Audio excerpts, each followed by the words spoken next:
Hi, everyone. Nate here. Just a quick heads up that if you enjoy What a Hell of a Way to Die, you can access bonus content in which we publish a new episode every week on our Patreon.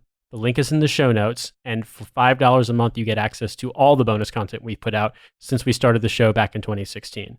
Hope you enjoy, and thanks for listening. Glory, glory, what a hell of a way to die.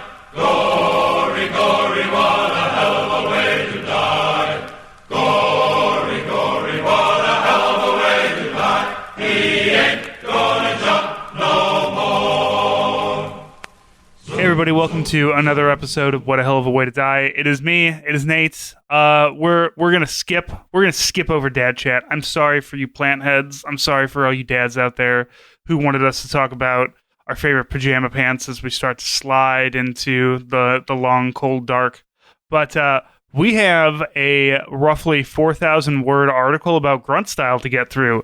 And God damn it, Nate, we're gonna talk about some Grunt style. Before we do, though, Nate, can you describe Grunt style for me? The company itself? Basically, Grunt Style makes the most cringe moto military t-shirts, as well as the most cringe, like, dysfunctional veteran fuck your feelings t-shirts. And the only people who wear them are the biggest pogues and losers you've ever met in your life. Right. Anybody who wears Grunt Style shirts sucks, and if they deployed, they basically sat on a fob and, had their feelings the whole time. Anybody who actually looks at Grunt Style stuff and thinks that's cool, they are lame and they suck and they're bad. And I do not feel like this is a controversial opinion. It's not, and Grunt style is the beginning of all those other goofy racist like there were plenty of people who looked at Grunt style and just like it's just not racist enough for me though. So then you had things like Nine Line. There's all kinds of, if you really want a military T-shirt, they fucking exist out there in various forms. Grunt style has just always been, the first people who are like, man, I really want a veteran T-shirt, but I want it to be something that's not like, happiness is Fort Irwin and rearview mirror at the PX on Fort Irwin. So Grunt style started about 7 years ago or so, and yeah, it's just a bunch of shitty like, meet my family, and then it's a picture of a bunch of AR-15s and M16s and stuff, or if ever you've seen infidel and then infidel written in Arabic, there you go. That's Grunt style. So Grunt style was recently in the news because their founder, one of their founders, is being ousted from the company. It's full of intrigue and corporate espionage and whatnot, as you would think. But no, actually, he's just a huge dickhead. So we have an article from the San Antonio Express by Brandon Lingle about the inner workings and everything that's been going on at Grunt style. And, none of this is secret. This is all stuff that's been known. At some point in time, we're going to talk about their really fashy Super Bowl commercial because that's mentioned in here. But, Nate, I'm just going to go ahead and let you do the reading here. We're not going to read the whole entire thing. It's an incredibly long article, but we are going to read a lot of key points to it. So yeah, Nate, let's go ahead and start. So it begins. Daniel Alaric was an Army drill sergeant when he began making T-shirts and selling them from the trunk of his Nissan Rogue while stationed at Fort Benning, Georgia in 2009. His merchandise glorified America and military grunt culture, and it was caustically funny, as far from politically correct as he could get. Alaric had no business experience, but he had plenty of entrepreneurial zeal, and his timing was flawless. He started what will become Grunt Style, a military-themed apparel brand, as populist anger boiled over during the Great Recession. The federal government bailed out banks deemed too big to fail, but mostly left struggling homeowners to fend for themselves. Alaric's snarky T-shirts were a tonic for the aggrieved, and they tapped into the country's post-9/11 warrior culture. Emblazoned on one of the company's most popular shirts, a stick figure conveys the message, expletive your feelings, which fuck your feelings, we get it. But the brand's explosive growth outstripped Alaric's ability to manage it, resulting in a cash crunch that nearly destroyed the company in 2018. After selling an ownership stake to stay in business, Alaric was ousted as CEO in February. On October 2nd, he sued the company he founded, alleging it had violated his employment contract. He's seeking between $250,000 and $1 million. We made a ton of mistakes, he said in an interview 2 days before filing the lawsuit. We had a ton of successes. We had an incredible team, good, bad, and ugly. As the money poured in, Grunt Style became a chaotic, volatile workplace, according to 6 former employees interviewed by the San Antonio Express News. They describe a company whose leaders, Alaric chief among them, made a series of reckless business decisions and nurtured a frat house work environment, including bouts of drinking. One ex-employee, San Antonian Nikki Tay, said she was frequently disparaged at work because of her gender. There really was no respect for women, Tay said. I've never worked in such a difficult environment. GruntStyle's current CEO, Glenn Silbert, said the company had no tolerance for such behavior. An atmosphere of menace sometimes permeated the GruntStyle office. Matt Metzger, a former GruntStyle brand director, recalled an episode in fall 2017 in which Alaric threw me out of a meeting. And then, as I was leaving, he got up and everyone thought he was going to hit me, Metzger said. He made an advancement towards me with a cocked fist and such anger. Alaric acknowledged outbursts in the office, which he chalked up to working long hours 7 days a week. I'm not an angry person, but I definitely have had moments, he said. I mean, I've broken a few keyboards or phones, a few. Early on, the apparel maker allowed employees to carry guns at work. 2 former employees said the company's leaders, including Alaric, had gun holsters mounted under their desk, brought in gun safes, and kept body armor close by. I think my office in San Antonio had a holster underneath a desk, Alaric said. I never had a gun in there. I did have a gun in my office, but it was in a safe. Alaric eventually barred guns in the workplace, except for a handful of top executives. Why? Some people were legitimately scared, he said. There's people who have mental struggles that potentially cause harm. We've had people make threats to other employees. At the end of the day, we're still very pro-Second Amendment, but there has to be some protocols in place to protect other people. Okay. So let's unpack a few things. First off, a drill sergeant selling T-shirts out of the back of his car. What the fuck are you doing, drill sergeant? Apparently, he obviously leveraged it into a racist T-shirt company, but this is everything in here. Like, if ever you're just like, I wonder what it's like working at a veteran-owned company. Yes, 90% of the time, this is exactly what it's gonna be like. Like, these people had no fucking idea what they were doing, and that's fine. Like, you know what? They were soldiers. They were not business people. That's fine. What you do is you hire business people, and and also this is very veteran. Or guy who hits his girlfriend like once a year and then has to do the 3 months of groveling to get her back just to hit her again, at some point in time. This is that, I'm not an angry person. I mean, I've just, broken things physically and I've threatened to punch people and I carry a gun with me all over the place, but I'm not an angry or violent person. It's just the anger and the violence that you keep seeing me do makes you think that. And this is, not, and then the idea of, we banned guns in the office except for a few top level people. That's literally goes against every bit of the Second Amendment that you could possibly fucking want, Nate. Like, okay, no more guns in the house, no more guns in the office, except for me and this guy and this guy. The 3 people who you're most fucking worried about having guns because we have body armor in the office for some fucking reason. Because I can't fucking turn it off. Because all these people need therapy. They all need therapy. Every fucking veteran needs therapy. And I swear to God, Nate, this is what it always comes down to, is instead of getting out of the army and integrating with the rest of the world, instead of going off and being like, well, that was a fun time, I had a good laugh, it'll always be a part of me, they just mold this into being part of their personality. Like, that's the only part of their personality. And you can't ever not have a gun because you always might be accosted. The fucking GruntStyle headquarters in San Antonio, Texas might get kicked in by jihadis or something. So I always got to have my body armor and my gun at hand. Like, it's insane. And this shit just fosters itself. And it's no fucking surprise when stuff like this collapses on itself, because it's always run by people like this. It's always these kinds of people who have a great idea and they don't listen to anybody. And they decide that they're just like, well, I'm a soldier. I went to Iraq. I went to Afghanistan. If I can shoot a brown person, I'm sure I can sell a T-shirt.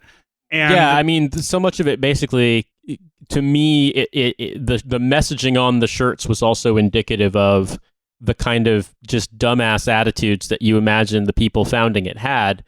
And I didn't really dig any deeper into it because, I mean, its mere existence annoyed me. And, there's enough stuff that I've got to do that annoys me to get, to be able to pay the bills, that I don't really want to seek out more things that annoy me, if you know what I mean. But it does not come as a surprise to me that the folks responsible for some of the stupidest, just worship me, but also I'm going to treat you like shit veteran shirts, is, the people behind all that are also dumb and not good at running a business. And I mean, I think to me too, like the being a dick and being aggressive and breaking shit and yelling and confronting stuff like that, and also the heavy drinking and just like the misogyny. Yeah, like it basically seems like these guys valorized and looked up to or looked fondly at the worst aspects of being a Joe in the barracks in an infantry unit, and decided that that's something they wanted to replicate in the civilian world. And to me, what I think is funny about this is that instead of proving the point that there's something valuable to be gained from that experience, they instead have managed to prove in public with a large spotlight on them just how misogynistic and unsustainably terrible that environment is. Instead of it reflecting well on the military as a thing the civilian world should emulate, it basically proves that like the military fucking sucks, and like if this is bad, you shouldn't do this, and you shouldn't be doing it there either. Yeah, it's and of course we don't want to disparage every veteran-owned company out there. They're not all incredibly racist, as you can tell by the podcast you're listening to. Yeah, I mean there is one good veteran-owned company at least that we know of, ours. I'm just a contractor. I don't have a stake because Francis likes to violate labor laws. Exactly. Hey, fucking call up Shocks and see if I give a shit. You live in England, bitch. You got your own problems. Yeah, I do. Yeah,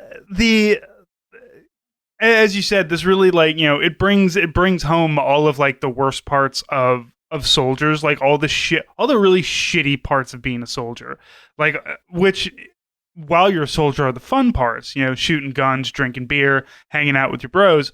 But when you try to translate that into the civilian world, where you have to respect other people and not be a misogynistic douchebag, you can't punch people. And if you run out of money doing dumb shit, you actually go out of business, as opposed to just the endless teat of Uncle Sam providing for you forever. Exactly. The civilian world is. If you suck at your job, you lose your health insurance, as opposed to the military, where you don't. Well, health insurance is what brought all of this up. So yeah. So let's kind of jump back in. I'm going to skip over. I'm going to give you a brief rundown on finances because that's boring. But Alarak was being ousted because as a CEO, because the company was shit. It was hemorrhaging money because they kept making stupid decisions because they're. This is what happens when dumb grunts are given like $10 million. They spend it on dumb grunt shit. I'm surprised. I'm surprised, and maybe as we read further into this, we're gonna find a fleet of pickup trucks or something, or Dodge Chargers that were bought. Francis, I've got to jump in. I've got to jump in for something. What did you read? Oh my God! All right, props to the guy who wrote this for being very gentle in phrasing this. But they're talking about how, they did not reach an amicable settlement because Alaric was a dick. He got fired, but his wife has cancer, so he's been doing a GoFundMe, and he's basically been now tried to file a lawsuit. But they talk about the original founding of the company. And I'm just going to read this the way it's written, and I want to see both you and Francis, and I imagine our listeners might react to this phrasing and realize exactly what's being said. You ready? Go for it. Alaric was born in Anaheim, California, but his family moved to North Barrington, Illinois, near Chicago when he was 7. After leaving the Army, he had 2 deployments to the Balkans. He returned to the area to start his business. What? What does that mean? What does that mean, Francis? He was in the Army in 2009, but he had 2 deployments to the Balkans. What does that mean? Is Alaric... like a Serbian fucking or pogue. something? He's a pogue, and he didn't goddamn deploy. He didn't go to combat. He never went to fucking combat. But he's a drill sergeant. Yes, he is. Yes, he is. Is that? I mean, first off, where's he going in the Balkans as a civilian? Kosovo. No. He was in the Army. He had 2 deployments to the Balkans in the Army. Oh no, he had two. Oh no, he's a Kurt Schlichter. He's a Kurt Schlichter. He never deployed to combat. How are you? Okay, Nate. How are you in the Army during that time? Like, we're talking about what? This is 2000. This is the aughts. Yeah. How do you not go to a real war, man? The only thing I can possibly think of is that he was either in the Guard for his deployments, or I've heard of people going to Kosovo recently. It just depends on the unit, but you'd have to be in a particular MOS to do that, and it doesn't say what his MOS was.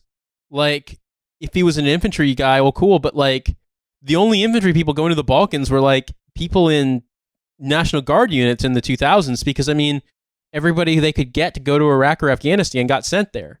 So yeah, this is sorry, I was just looking up Daniel Alaric to see if I could looking up on LinkedIn to see if I could find his MOS. It says infantry, drill sergeant from 2007 to 2011, personal trainer from 2004 to 2007 in Schaumburg, Illinois, out of Bailey's. Probably in the Guard. He is. He's a part-timer. Oh, shit. Shut the fuck up. Shut. He did. Grunt Style is just dark energy this podcast. God damn it. Imagine if we were just so totally racist and made t-shirts. See, we could have $10 million. We could have been so rich. We could have fucking done so well. We could have bought a $1.3 million house. God, we could have been awesome. But instead, we decided to do a leftist socialist podcast about the veterans in the military. And so, yes, we don't make that kind of money.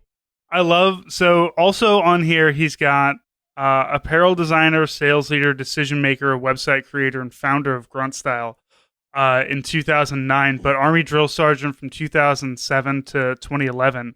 So he and for those of you who might be confused, we part-timers do have drill sergeants. Do you think that he came up on like AGR orders or something like that? He may have, but here's also the thing that could have happened, because at this time he was in 2000. So he says drill sergeant from 07 to 2011, which is incorrect. You're not a drill sergeant for fucking, what is that? 4 years. 4 years. Yeah, you're a drill sergeant for 2 years. It's 3 years, 11 months. I've never known anybody to be a drill sergeant that long, unless they are a part-timer. Now, there's a reserve drill sergeant unit. They fucking emailed me and tried to get me to join over in Illinois. So part-time reserve drill sergeants definitely exist. And you can go AGR, so you can do it full-time. I would be surprised if he was doing this full-time, though, because he's also apparently creating Grunt Style at this time. So, and who knows? Maybe he created the LLC and was just like, yeah, I'm just going to make an LLC and continue to sell T-shirts out of my trunk to my buddies. But this whole fucking folding in here of all of this tells me that he was probably a drill sergeant, a weekend warrior drill sergeant, for 4 years, and most likely he was, instead of doing like being a full-time drill sergeant, what drill sergeant part-timers do is they spend annual training, which is 2 weeks as a drill sergeant at a drill sergeant, like somewhere where they need drill sergeants. So he says that he was a drill sergeant on the on Benning. I mean, that's the home of the infantry, but it's not all the infantry. At least back then, I don't think it was. Certainly wasn't when I went, because I fucking sure as hell not infantry. Well, I mean, it's entirely possible he was an infantryman in a Guard unit, and then he became a drill sergeant part-time. That's true.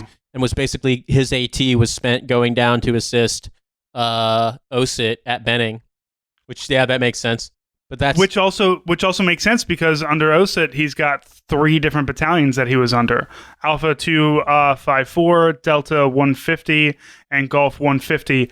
And these are all under different, under the 192nd Brigade and 198th. So it sounds like he would go out and do different rotations, because, when you're a drill sergeant, basic training is what, 9 weeks, 10 weeks now? I don't know.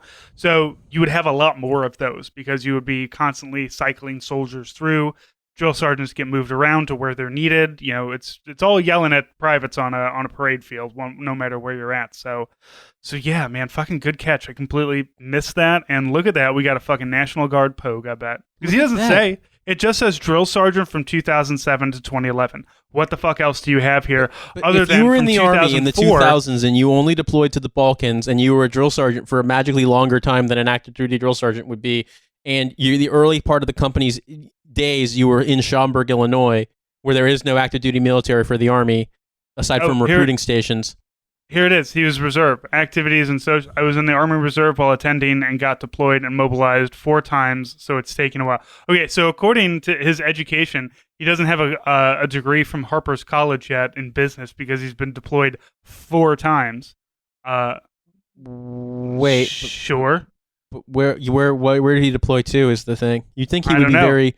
I mean, It are still those? says it still says reserves too. So and here's the thing: my brother, who was in the Army for 30 plus years, was active and then National Guard and then reserve. So you can flop back and forth on all of them. It takes a little bit of paperwork, but you can move back and forth. So it really sounds like he was in the reserves and then, or I don't know, because if he's reserve, then he's not infantry. Reserves don't have combat arms. Yeah. Then I wonder what his MOS was because he says infantry, but like I wonder if maybe he reclassed or something. I mean, it's just all really weird. Like without getting a direct answer from the guy himself, it's hard to know. Or seeing his enlisted record brief. But yeah, man, if you were in the Army in the 2000s and you only deployed to the Balkans, that tells me a lot about what kind of unit you were in and what component you were in, because that does not strike me. Like, I'm sorry, but if you were active duty infantry and you didn't deploy, like either you wrote a profile like nobody's business, or you were like a fucking unicorn. And I mean, okay, with respect to the argument that deploying to Kosovo or Bosnia is not a deployment.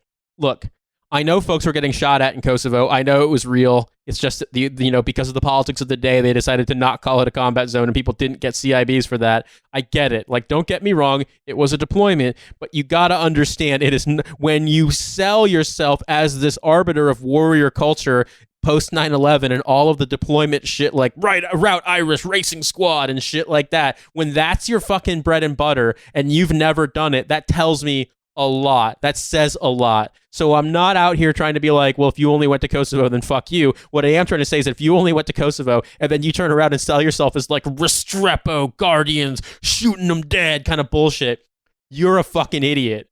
And everyone can see through it. And that explains so goddamn much. It really is starting to make, especially like, I don't know. I'm certainly not going to say that true infantry soldiers with 5 deployments to Afghanistan and a mess of bodies under their belt. I only have one deployment, and I was in for 7 years. So I mean, like, quite frankly, some of the stuff that I did kind of caused me to rotate back forth of shit that otherwise, if I had stayed regular Army the whole time, and I hadn't gone through SF and then quit SF, I would have deployed again. So like, yeah, there's a point to be made. Like, I'm not trying to do dick measuring here. What I am trying to say though is very important that, like, to me, and friend of the show John Matrix has pointed this out as well, and I strongly agree with his assessment, is that the biggest pogue, if you think about who is a pogue, what does a pogue mean? What does that mean? Is it a non-combat specialty? Is an infantryman in the guard different than an active duty, say, transpo person? Who's a pogue? How do you gauge pogueness? It's all very, very hazy. But there is one thing alone that we can all agree upon, that the biggest pogue in the world is an infantryman who has never deployed. Absolutely. And so in that regard, I feel like the level of, that's what I want to concern myself with. I'm not interested in looking at, like engaging whether or not somebody, like, who's done the hardest deployment, because ultimately, like, if you really want to go down that route, then someone needs to just find a Korean War veteran to call you all pussies, because that's like, nothing is going to fucking compare to that. You know what I mean? But at the same time, it's just like, this guy and his stupid company has been doing all this damage to, like, lick the boots of cops and troops and basically do, like, vet shaming shit nonstop. And he never fucking deployed. He didn't go to combat. He didn't go to fucking combat, Francis. This is blowing my mind. I know. It's fantastic. Now, and my point was that, certainly you can be a deployed infantry guy and come up with a fascist t-shirt line. 100%. I mean, that's like triple canopy, isn't it? Like, come on. Right.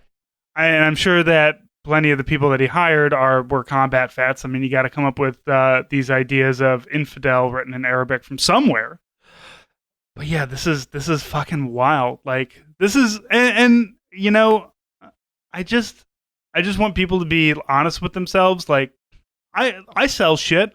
I sell things out of my office. If it blew up really big, I would probably hire somebody, but I would never tell anybody that was anything other than a shithead PAO for 20 years, and that's always where I feel like I get the better of any of these people. It's just like, well, you did this, you're a pogue, and you did that, this, that, and the other thing. It's like, 20 years, bitch. I got 20 years under my belt. Yes, it's as a reservist, but it's still 20 years. So go fuck Here's yourselves. the thing, right? Like I was active duty infantry. I was in an airborne unit. I was a platoon leader in an airborne unit. I graduated Ranger school. I passed Special Forces selection, and I don't feel like I really did all that much. I deployed to combat. Like I did 13 months in a line unit, fucking in combat during the surge in Afghanistan. I don't feel like I did that much. I can name you off the top of my head 10 people in my fucking unit who did way more shit than I did, and my buddy's unit in Wardak had it so much worse than us. So in the law, it's just like, to me, it's a fool's errand to argue that shit. But also, if you're gonna try to go down that route, you should at least have walked the walk. You know what I mean? You should at least have actually done it for real if you're gonna make millions selling this kind of Praetorian bullshit that argues that people are more valuable to society and have worth and deserve respect because of having walked the walk. Like, you at least have to have fucking done it yourself. And he didn't, at least from what we can tell. Yeah, doesn't seem like this man's ever heard a shot fired in anger.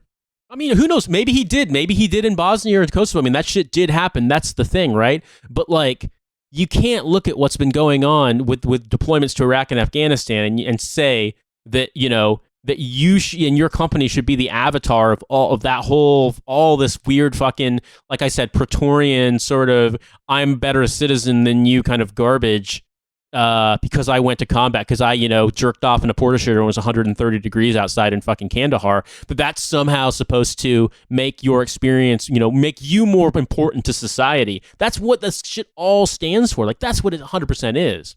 And so for someone to be like, whoa, someone shot at me in Bosnia, like, man, get the fuck out of here. Like, just get the fuck out of here. That's, I love it. So I want to read a little further, because I read that paragraph. Let me give a quick rundown on finances, just so to catch people up. Why we are where we're at now, or why they are where they're at now. Alarak claims that GruntStyle fired him without proper compensation or medical coverage as his wife battles cancer. Alarak is seeking between $250,000 and $1 million. I was terminated from the company that my wife and I founded and led for 10 years, he said in a GoFundMe post he created to help with his family's healthcare expenses. We're devastated and shocked. And of course, GruntStyle came out and was like, we offered you to keep paying for healthcare for you. We have a generous severance package. You're not fired. You're still, like all this stuff where it's just like, you're just not the CEO because you ran it into the ground. We're trying to make it better, and we're going to keep you on, and you still have a chance of making fucking money if you could shut the fuck up for 5 minutes. But as we will continue to say, read, and as you've probably already heard, Alarak is a huge fucking dumbass. So Nate, go ahead. In GruntStyle's early days in the Chicago suburbs of Schaumburg and later Carroll Stream, both very wealthy suburbs, just FYI, Alaric assembled a team made up mostly military veterans who, like the founder himself, had little background in building a company. What Alaric and his workers lacked in experience, they made up for in passion. He ran the company like an infantry unit. He was the commanding officer, and he organized his employees into teams, squads, platoons, companies, and eventually battalions. He even wrote military-style op words or operations orders to provide guidance. Suck my dick. The culture was oozing with passion, which was a benefit, he said. It caused a lot of problems as well. From 18-hour days to all hands pitching in to process orders, people did whatever it took to succeed. Alaric said the company early on promoted people too quickly. With scant experience in the apparel industry, some rocketed from team member to director or vice president in charge of millions in revenue or equipment. But it's like, whatever, just get the job done, he said. It caused a lot of friction and problems. Alcohol was also a workplace problem. I remember reading a book that said, celebrate your wins, and we had wins all the time, and we would celebrate, he said. There was a lot of drinking involved, which was probably too much. Beer 30 Fridays, where work stopped and yeah, go ahead. I just want to say this is one reference. There will be another reference to Alarak just being like, I read it in a book somewhere, so I decided to go ahead and do that. Yeah, so Beer 30 Fridays, where work stopped and everyone got together for beers, was an important part of the work culture. Jeff Summer, a Navy veteran and former GruntStyle shipping worker, interviewed for his position at a bar in 2012. He remembers working late nights and seeing Alaric showing up drunk from time to time. Metzger said Alaric frequently had the smell of alcohol in his breath during the workday. Alaric acknowledged drinking at work sometimes, saying, I can guarantee you late at night I've been drunk at the warehouse or the shop, and at the office, too. I can explain some of those away, but there were times when I was drinking, he said. It wasn't every day. There have definitely been a few occasions where I was day drinking. Alaric said he's an introvert who used alcohol as a coping mechanism when his wife was diagnosed with cancer in 2014. He also traveled often, and important business engagements typically involve drinking. Everybody wants to make it the most epic night ever, he said. It's exhausting. There was a period of about 2 or 3 years was the darkest depression I've ever been in, he said. I mean, it was just utter despair, and I used alcohol to cope. Alaric said he began to try to quit drinking 2.5 years ago. After relapses and outpatient treatment, he said he's been sober since February, adding, I needed to make changes in my life. By several accounts, GruntStyle's production and shipping departments in Illinois was a hard place to work. Metzger said managers ran the place like a militaristic sweatshop, ruling by fear. It wasn't uncommon for new employees to quit on their first day. People would go to the bathroom and not come back, Metzger said. Yet for many of the veterans on GruntStyle's payroll, the work gave them a sense of mission and purpose. When it first started, it was like Brand of Brothers, Summers said. Everyone was fresh out of the military for the most part. Sometimes he'd work 20 or 22-hour days and ended up sleeping on the warehouse floor. They'd give a guy a credit card and say, go get energy drinks for the guys, they'd say. They'd get everybody all hopped up on Rippets and then have us running around a hot warehouse all day. Oh my fucking God, really? You know it. Dude, you Really? know that this is, they crank the heat. They start playing some fucking Fortunate Son in the background. Be like, all right, everybody, it's time for some unpaid overtime. Let's slam Rippets and eat pizza. Another former employee said Alaric sometimes set aside his CEO duties and helped print t-shirts or fill orders. Production struggled to keep up with sales, intensifying pressure on employees. During holidays and other periods of high demand, everyone pitched in to grind it out in production and shipping, the former employee said. The day before Christmas Eve one year, the whole front of the house was in the back taking orders and wrapping up hoodies and getting them out the door, the former employee said. We were all in. Company leaders were humble in GruntStyle's early years, but as business boomed, the humbleness went away and it just became whip-snapping, Summer said. They took advantage of everybody's kindness to help them build what they've become. Summer said his bosses asked him to quit college and put in more hours at GruntStyle. I was promised a promotion and didn't get it, he said. I had to leave my apartment because I couldn't afford my rent anymore because I lost the GI Bill.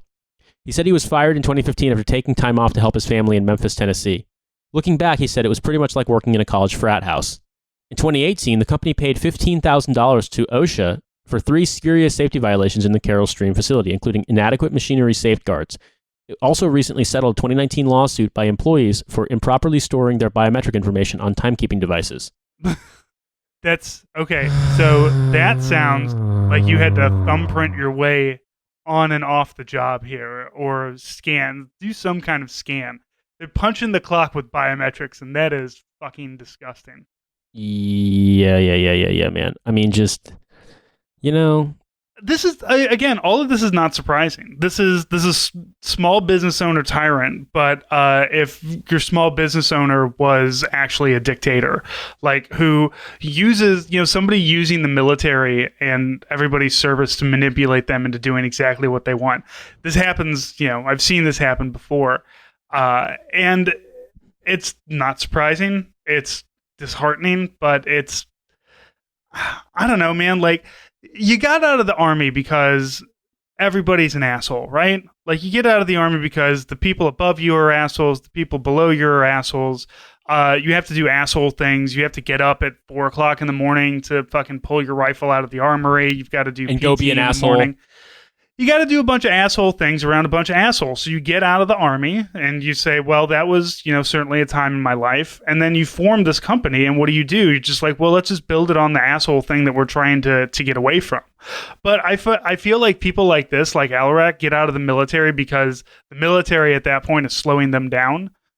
They want to be able to do more things. You can't form a company. You can't build a company while you're a drill sergeant, I guess, even if you are a part-timer. So you get out of the military to go do all this, goofy shit like this.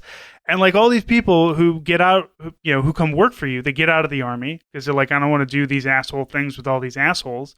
And then you go hook up with another asshole because you're like, this guy's different.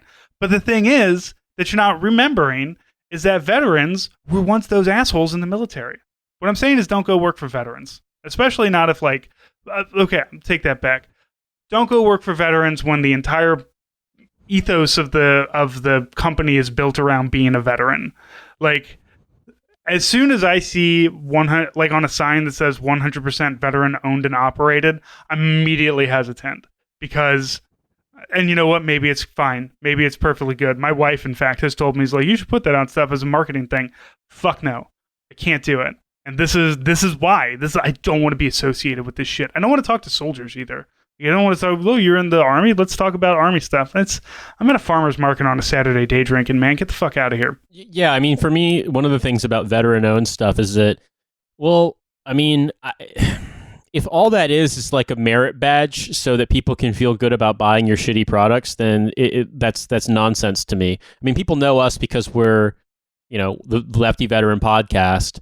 But for example, when you sell like soaps and stuff, you sell them through the storefront, but you're not trying to market the soaps as like veteran-made soap, tactical soap. It's stuff that you do because it's a hobby of yours, and people have said they would buy them, and so you're selling them. And I think for me, I mean, obviously there's a sort of the abyss stares back at you kind of thing when we look at this stuff and the veteran marketing around it and the way that they've monetized America's collective guilt and helplessness and anguish post 9/11 and tried to make it into this thing to basically, in my opinion, encourage the worst and shittiest tendencies amongst veterans and amongst active duty military or military in general. You have to ask yourself the question, like, what makes them so different from us? What are we really that different? And also a lot of what, like when we were doing t-shirts, a lot of the stuff we sold for t-shirts was just kind of like a joke reflection of that, making fun of dumb veteran t-shirts because this is such a huge industry. And everything it's always, Praetorian and shitty and condescending and, anti-civilian and like vaguely Islamophobic or overtly Islamophobic. And, it's anti-migrant, anti-refugee, anti-peace, basically. It's all this horrible shit. And I mean, when I think about like some of the stuff on, like if I were to pause for a second and I was going to just go on GruntStyle's website, right? And I'll just look at some of the shirts that they've got on sale, right? This will defend GruntStyle LLC. Fuck you. Okay, fuck you. Let's see. All right, let's look at men's. What do we have on men's stuff? All right. Well, a Navy anchor. It says Oaths and Anchors. Fuck cancer. Really cool. American Gun Club. Salty. Staff. These actually aren't as bad as the original ones. Spartan hoodie, like a Spartan helmet with an American flag on it. Skulls. Fuck I will COVID. always give it to Gruntstyle for being the least racist of all these. Like there are definitely, but then you have this one that says "Combat Tickles" with a bloody bayonet on it. Like once you start digging into it, there's one called Pink Mist, which is in reference to the shooting somebody mist in the head or shooting somebody and mist exploding from them when the projectile goes out the back of them or whatever, and there's an exit wound. Yeah. Oh, here's my favorite. The Superman badge, but it's the thin blue line American flag. That's a fun one. Free as fuck. These are a few of my favorite things, and it's a bunch of M16s. They're selling flannel now, plaid flannel and shit. Death metal, and it's a picture of a sniper rifle. Black metal, it's a picture of an Apache helicopter. Fuck your feelings, man. Double tap, but it looks like the Juicy Fruit logo. Talk shit, get hit, and it's a picture of a Reaper drone. This is my grilling shirt, but it's like a skull with fangs with an American flag bandana on fire, and it's got crossed spatulas. And there's some action photos of like slightly out of shape veteran tattooed guy with a huge neck. I'm one to say this, but neck beard, big neck beard, fucking just rocking out, man. To be honest with you, fuck all of this stuff. Also, this is really funny. This is really, really funny. And I'm not saying this to be mean in any way. I am just giving you my best attempt at an objective measure of reality. I have looked at the This Is My Grilling shirt, and it is available in the following sizes. Small, medium, large, and XL, but 2XL and 3XL are sold the fuck out. So maybe some of y'all need to be doing some fucking PT, is what I'm saying. You know what? Quarantine comes for us all in one way or another. I, on the other hand, ran 3.5 miles yesterday. So look at you. Couldn't be me. Yeah, it could be me. I cycled about 25 miles last week because I went to the office and back 3 times. I'm going to go today. I'm going to go on Thursday or Friday, I think, too. So, trying to stay healthy. Also, I've just stopped eating in a lot of ways because I have COVID brain, fucking lockdown brain. So aside Nate, from that, Christ, we still have half of this article. Yeah, and in a way, I don't necessarily we don't need to go into the full thing. It's just more along the lines of when I look at this stuff. So they got a loan. They tried to get a partnership thing with the Jacksonville Jaguars. They paid $500,000 for that stupid, I'm a cop fucking the American flag commercial with the Game of Thrones ending with the evil Antifa tries to kill the brave Hispanic cop.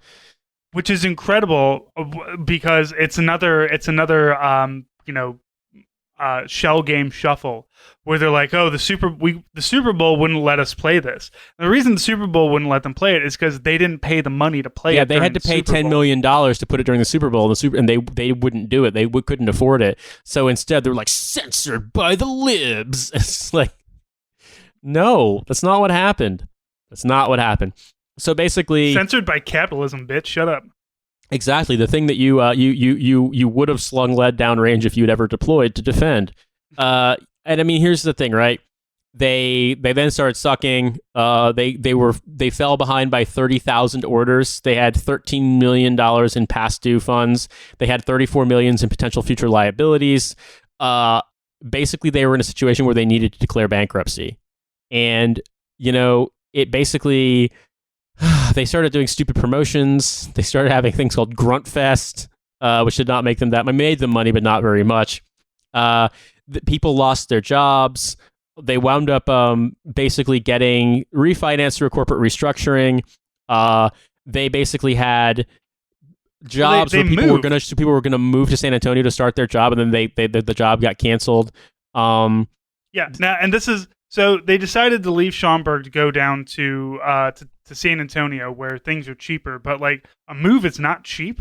Like Schaumburg, as Nate said, it's a suburb of Chicago. It's very wealthy. Expensive for you St. Louisans. It's the Chesterfield of Chicago. Whatever, like where all the rich white people fled to in your major city. That's what Schaumburg. Yeah, Schaumburg is like the Carmel or Zionsville or Fishers of Indianapolis for those Indiana heads out there. It's a nice. There's other nice ones place, too. There's like Oak Park and Wheaton and places like that. In Chicago, Chicago's a much bigger city, but anybody from the Midwest who knows a Midwestern city knows what white wealthy suburbs we're talking about, and that's what Schaumburg is. Exactly. So they decided to move down there. It cost like $1.2 million to move because they got to take all this shit with them, and then tell people like, sell your houses, come with us. We're keeping the band together. We're all going, and people sell their houses, pack up, and then just get fired, and they'd be like, yeah, we're actually not going to take you. And this is like, Nate, I like my job, my regular civilian job. I would not move for it. I would not leave Chicago area and move to Texas area for my job. That would be insane. And there's, as you read through this article, there are so many like bits that really kind of come to light. Metzger, one of the higher up people who was in the Marines for 6 years, and he worked for GruntStyle for a while, and he's like, yeah, it was great. We were all just kind of hanging out. We were pros. We drank beer and we made t-shirts, and it was great. And then even he, missing all of the problems that were going on, not, really realizing that, hey, you can't, if I spend all night, if I stay up until 1:00 in the morning filling orders by myself in my office, that's on me. That's something that I'm choosing to do. I'm not being told to do that by my corporate overlords or whatever. And these people don't get those options. But this Metzer guy, even he is just yeah. And then 2018, everything went to shit because we were hemorrhaging money constantly. And instead of just being maybe we shouldn't be doing this, it just comes down to, we have to be epic. We have to do these cool things. We have to do all this shit. And it eventually just ends up ruining them. And, I honestly feel like this is the trajectory of any company like this.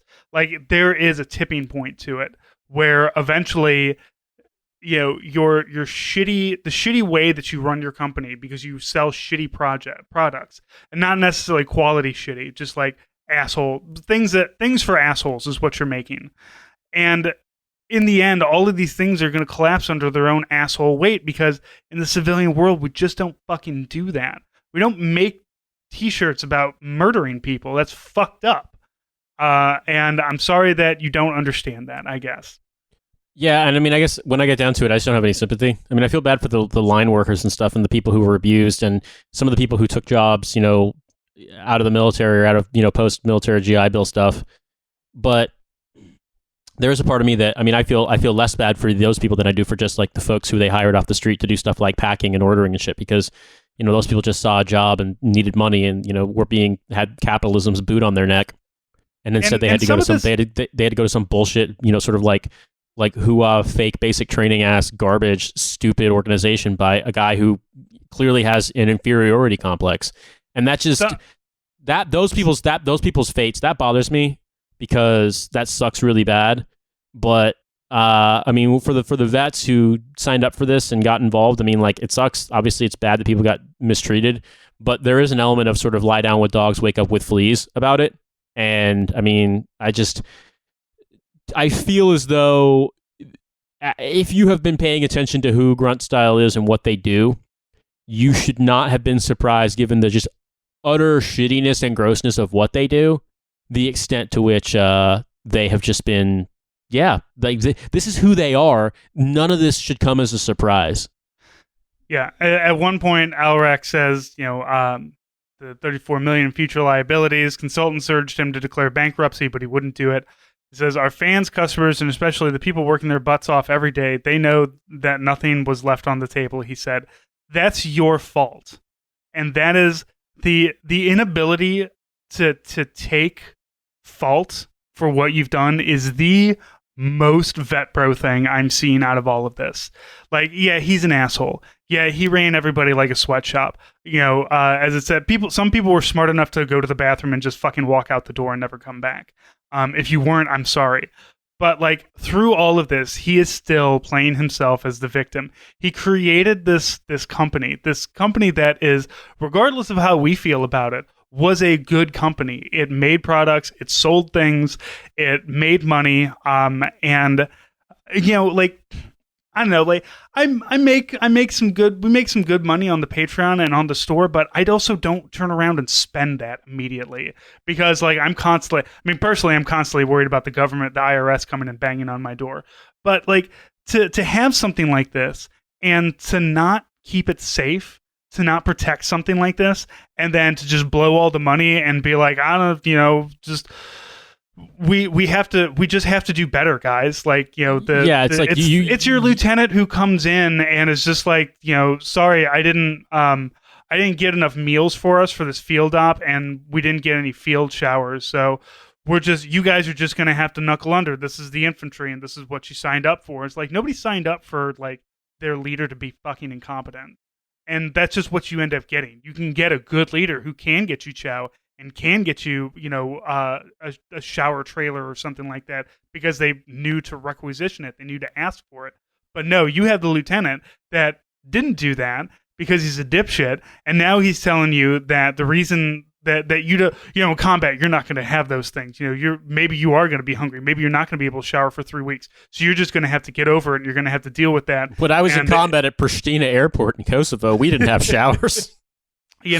So, and that is like, as it comes through all of this, Alarac still does not say at any point in time, I'm sorry, I fucked up, I made bad decisions, I made stupid decisions, I should have listened to consultants, I shouldn't have done the army thing where I'm just like, well, let's just say hua 10 times and then everything will be okay. You say hua 3 times in a dark bathroom into the mirror, and then, Audie Murphy comes out and tells you how to run your business or some shit.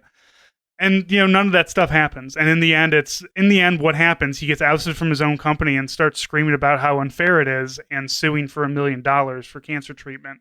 It's like, I cannot even imagine. Like, I'm so scared about losing my health insurance at any point in time. Just, because things aren't going well for the economy, and who knows who might be fired or laid off for whatever reason or put on. I just can't imagine having a wife with cancer and not just fucking doing everything I can to protect, like, the one thing that could fucking if you have cancer, that's so expensive, and he has a $10 million company, man. Like, that's just, it's sad and it's aggravating, and also, like you said, I have no fucking sympathy. If this was like Rakuten Tea, if this was a vet company where, like, I know the people and they seem fine and their marketing is just like, do you like good things? I have good things. Would you like to buy them? If it goes anything beyond that, I just don't have sympathy for these people, and I don't have sympathy for the people who sold their houses or quit college to do this. Like, the dude who quit college and then lost his GI Bill and then lost his apartment. Like, were you not doing math when you thought about all of this? Like, he said he was supposed to get promoted. Like, that's cool and all, but like, no, man. Like, I don't know. If you didn't get it down in writing, like, you know, when you get an order that you think is illegal and you ask the officer to fucking write it down and sign it, like, that's what you need to do. Hey, if you want me to quit college and lose a chunk of income for promotion, you need to write it down. And we need to put it in front of a lawyer, and then I better with a here's how much money I'm going to be making doing this. And hey, you know, your average enlisted 25-year-old or 30-year-old maybe doesn't know that. But I don't know, man. Like, it's fucked up. It's fucked up, and I don't care. What is it? The Schadenfreude? It's Schadenfreude, yeah. But I mean, the thing about Schadenfreude is, really, in the grand scheme of things, I think that has to just you being an asshole and being happy when someone who didn't do something wrong had something bad to them, just because, like, you're a bad person. Whereas, I don't think this is Schadenfreude. I mean, this is just a guy getting what he had coming to him.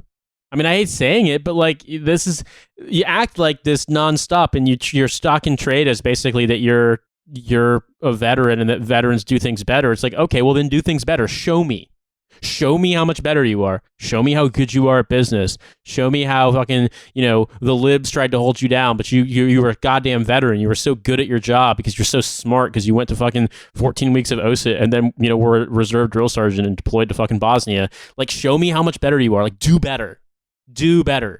But you can't, you know, like, you fucked it up, so own it.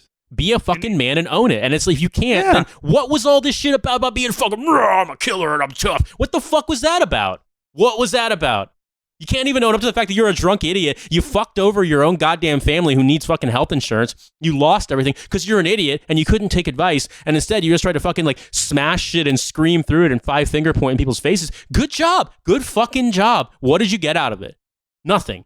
So fucking man up and own it. And if you can't, then you were a shitty NCO and you should have been kicked out of the fucking army. God, this is so fucking stupid. God, this is just like, own your fucking mistakes, dude. But they can't. They can't ever. Because all of this is built on a really whiny and pathetic veteran fucking, like, oh, I've been mistreated narrative. You know, I'm mad because I'm not getting a fair shake from society. It's like, you've got all the fucking advantages in the goddamn planet, dude. And you're from Schaumburg, Illinois. Shut the fuck up. Like, just shut. Come on. Like, none of this shit resonates with me. It's embarrassing, and I'm seeing right through it. And anybody who fell for this, anybody who thought they were like, that this was some sort of thing that was like, oh, you know, stand up for the troops. Like, you got fucking suckered by a rich kid from the suburbs who never deployed. Here's one of my favorite. In January, Gruntstyle hired Tay, a clothing store manager, to launch the retail shop. Tay interviewed with Alarak in January, and a quote from her, quote, his concept was never about selling a t-shirt, end quote, said the mother of five. Quote, it was about selling the freedom that is associated with that t-shirt. And then there are multiple paragraphs after this about how she's just like, yeah, you know, it was a tough place to work, but she's pretty thick-skinned. But then she started, like, Alarak started, like, snapping his fingers at her, calling her new girl, would just belittle her in front of, like, shoppers in their storefront stores. And it's just, and then she got COVID with her firefighter husband and one of her kids, and then started working remotely and was fired. Like, this is, and this is the cascade. You know, I'm sure everybody who worked there who was not one of the top executives has a story that's very similar. Whether it's being disrespected because of your gender. And again, this is in January. This is this year that they're still doing this, where HR is taking is not doing anything. It's an entirely toxic fucking mode of, like, environment that's been brought over to the civilian world. And, like, it ran well on shitheaded racism, but, like, that can only get you so far. And it collapsed. And, like, even Tay here, I'm just like, if you looked at those t-shirts and you were like, they're selling freedom, not stupid t-shirts about stabbing people in the neck, then I got no sympathy for you too. Like, how did you not look at that? How did you not, like, do any research into this? How did you not? And if you see that and you say, that's what I want to be associated with, Nate, it goes back to your lying down with dogs and waking up with fleas. 100%, man. 100%. I went through this the first time I read it, feeling sorry for everybody who got duped by this guy. But then again, this person is 2000. This is 2020. Like, all the stories about the problems that with Grunt style have already come out. And if you weren't smart enough to Google that shit, and if you wanted to jump in with that and think that was okay, I hope you learned a lesson. I hope you learned something from it. Because I got nothing for you. Yeah, that's the only thing that you can take away from this is a fucking lesson, because it ain't going to be any of my sympathy. Nope. And so on that note, I think we should plug our bonus and talk about some other veteran shit that doesn't make us mad. Yeah, we did another joint bonus with the Lions Led by Donkeys, along with Carrie Shockey, Shocks on Twitter, if you're not following him, the unofficial lawyer who keeps badgering me about getting Nate a employment and union contract. For being a Patreon, getting half of the Patreon. But we talked Army stuff. Nate busting my balls for asking dumb questions about the Coast Guard. And then we read my script. We did a table reading of The Giant of Kandahar. So if you are not a Patreon, and you are thinking, man, here's the thing. What's the thing that could get me to become a Patreon? If it is reading a script about a made-up cryptid in Kandahar, well, fucking here you go. We will enjoy the money that you're going to give us. Enjoy our terrible radio play. The story, just to recap really quick, is that there were some soldiers. They were out doing a patrol, or they're doing a walk, and they come across a cave, and out of the cave comes the Kandahar giant. The giant skewers one of the soldiers. They spend 30 seconds shooting it in the face until it dies, and then they sling load it onto a Chinook and take it back to America for testing. And it's somewhere here. Now, this happened in 2002. The military had to have an official, or at least the DoD had to have official, we have no reports of this happening. So it is... Somebody has asked about it, and there has been a response about the Kandahar giant. So it has some legitimacy, as in we didn't completely make it up. At least somebody else made it up, and we're just reporting on it. So I took it upon myself to write the Kandahar giant script that we're going to go through really quick. We have 3 characters: Captain Fenway, who will be voiced by Carrie. We have Tex, who is going to be voiced by Joe, and then Nate is going to be Marine Todd. And I will be reading all of the stage direction and everything. So is everybody ready? Is everybody on page 1 ready to go? Oh, I am ready. Ready to go. Born ready. I've never been more ready for anything in my life. All right, so exterior Kandahar region day. 4 soldiers in full battle uniform walk through a mountain pass. A radio crackles. One soldier holds the radio up to his ear, listening. Hey, Captain, we got some intel about this HVT we got to lasso. Tex catches up with Captain Fenway. What do you got? Wiped out a whole weapon squad. Them Al-Qaedas are carrying some big 6-shooters to take that out. Fucking typo. You'll be surprised to hear I didn't send the screen editor first. A grunt is heard from behind. Fenway and Tex stop and turn towards the sound. I don't give a fuck what those pencil-pushing fucknuts back at base say. This is a fucked mission with a fucked plan. Jesus Christ. You come on with that crap again? You can't tell me I'm not right. Those pogues back at base are probably a bunch of pinko commies anyway. I gotta say I'm with Todd, sir. What in tarnation is going on? Have you ever talked to someone from Texas? I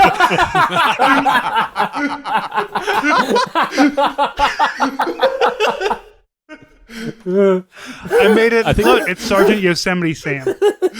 I think the next line is going to reveal that he hasn't ever talked to anybody from Boston either. If American accents could be racist, this would be an incredibly racist. I'm fine with culturally appropriating Texas. Not paying attention again? How'd I get stuck with the biggest chowder heads in the platoon? Fenway leans against a rock and lights a cigarette. Tex takes a cue and puts in a dip. Marine Todd lights an unnecessarily large cigar and swirls a dram of single malt whiskey from a bottle covered in tanks and explosions. 2 days ago, we lost contact with a squad of soldiers on patrol this way. No contact after the checkpoint we passed 5 minutes ago. Brass wants to know what the hell happened. Probably just pulled a fucking bird doll. A whole fucking squad, Todd? You think a whole fucking squad would just up and disappear to the Taliban like that?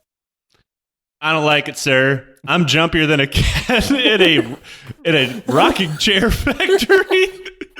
That's not something people say. It is. Because the rocking chairs go over their tails. It's a thing. It's the main export of Texas. Everybody knows somebody who works in the rocking chair factory. Francis has just been watching Looney Tunes cartoons for like a solid 3 weeks. But only only everything from just. The entire oeuvre of Yosemite Sam. Well, I'm upset now that I didn't have a giant anvil dropping on the Kandahar giant. Anyway, Tex spits a wad of dip spit and pisses into an empty Gatorade bottle. You know we're outside, Tex. You just piss wherever the fuck you want. Yeah, but it feels right. Tex tosses the bottle on the ground. Marine Todd furiously picks it up and shoves it into Tex's pack. Look, just because we're fucking this place up with bombs and shit doesn't mean you get to fuck it up with your piss. Tex looks embarrassed and he turns to Fenway. You're right about out here, right, sir? Another week and we'll be on a flight back to Germany. Fenway smiles and pulls out his wallet hanging around his neck. He passes it to Tex. Oh, fuck.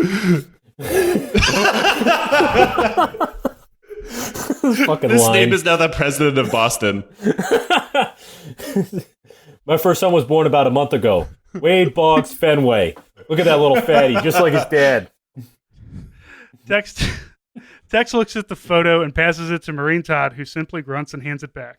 Well, congratulations on the new steer in the herd, sir. Hopefully he grows up to be a good leader like you. That's the hope, Tex.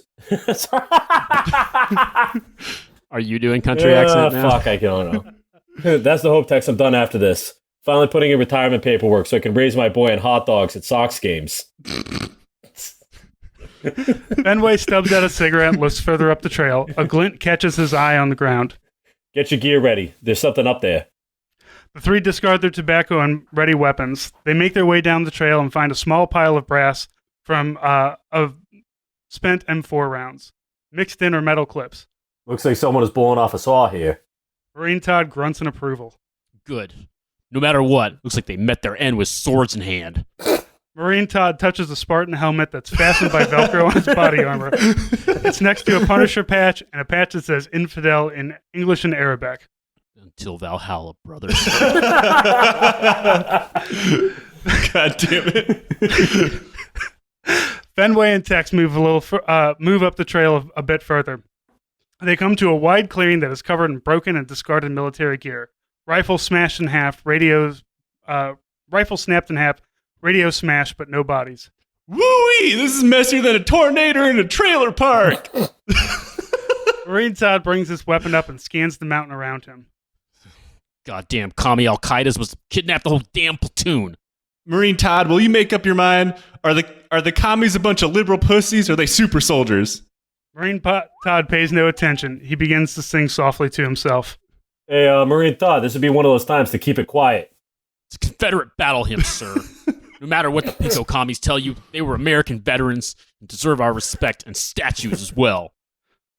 Tex gets the captain's attention and motions to a rocky outcropping. Sir, I reckon I saw something moving up there. Fenway and Marine Todd point their weapons. Hey, Marine Todd, calling some backup on this position. We found the missing soldiers. I think they're going to need some backup. Marine Todd pulls out his radio and steps away. Indistinct sounds of him calling in support are heard in the background as Tex and Fenway keep an eye out. Roger. We have 2 squads in 5 minutes on this location, sir. Fenway nods. He gestures to the area they saw movement earlier. Let's get up there and see what's going on. Tex gives a heavy sigh. I done hoped you wouldn't say that. I reckon we should wait for some backup. Shut the fuck up, Tex. This is war. We must avenge our fallen brothers or their spirits will be trapped here forever. Marine Todd, what the fuck exactly is your religion? All due respect, sir, but it's none of your fucking business. Fenway laughs. He gestures. The two follow him up a small slope that leads up.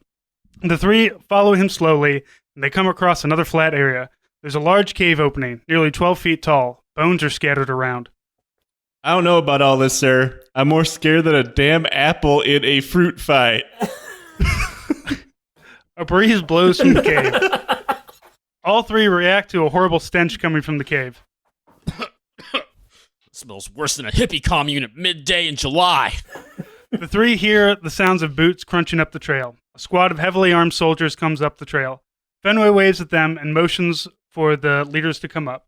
A master sergeant stops in front of the three as the rest of the soldiers form a perimeter. All right, thanks for coming out there, Sergeant. We got a cave smells like something's living or, oh, hell, maybe dying in it. Take some pictures around here so we can start figuring out what the fuck happened. Master Sergeant nods and heads back down, directing soldiers and picking up pieces of broken equipment. Fenway motions for Tex and Marine Todd to follow him. Look, we're not going in that far. I don't want to lose sight of our exit. No telling what we're going to find in there. Fenway takes a step into the cave. His eyes go wide as a gigantic spear pierces his torso, cutting right through the body armor. Fenway looks down at the shaft of the spear, follows it to the hand holding it, and is staring into the face of a wild-looking giant. Tex and Marine Todd blink for a moment, and then start to unleash their rifles onto the beast.